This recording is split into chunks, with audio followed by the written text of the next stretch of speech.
بسم الله الرحمن الرحيم يا أيها النبي اتق الله ولا تطع الكافرين والمنافقين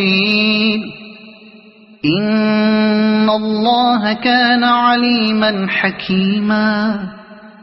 واتبع ما يوحى إليك من ربك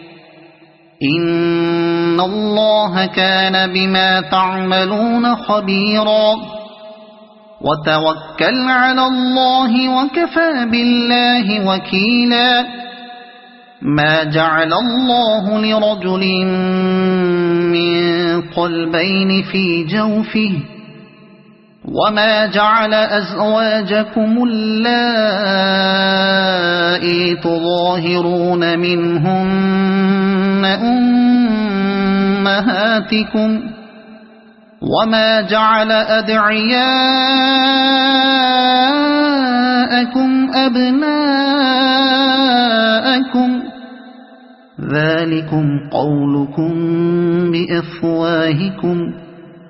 والله يقول الحق وهو يهدي السبيل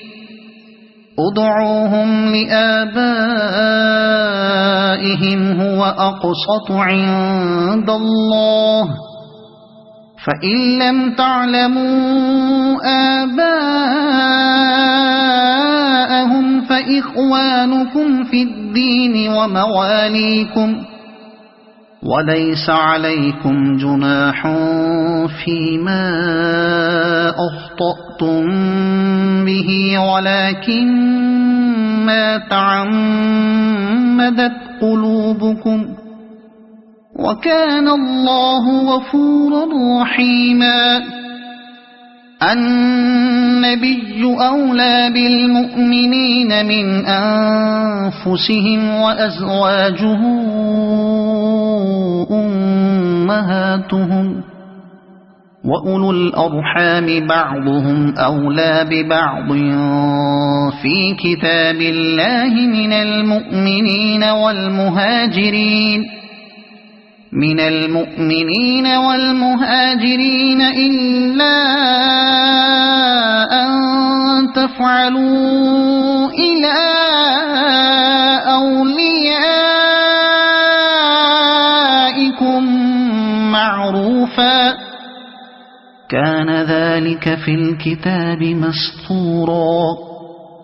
وإذ أخذنا من النبيين ميثاقهم ومنك ومن نوح وإبراهيم وموسى وعيسى بن مريم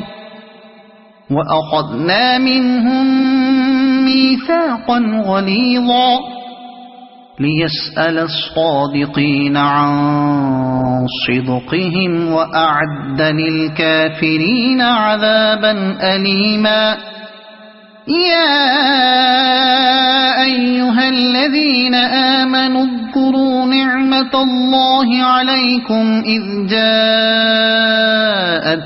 جنود فأرسلنا عليهم ريحا وجنودا لم تروها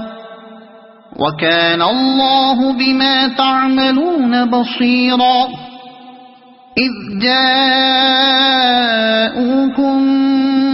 من فوقكم ومن أسفل منكم وإذ زاغت الأبصار وبلغت القلوب الحناجر وتظنون بالله الظنونا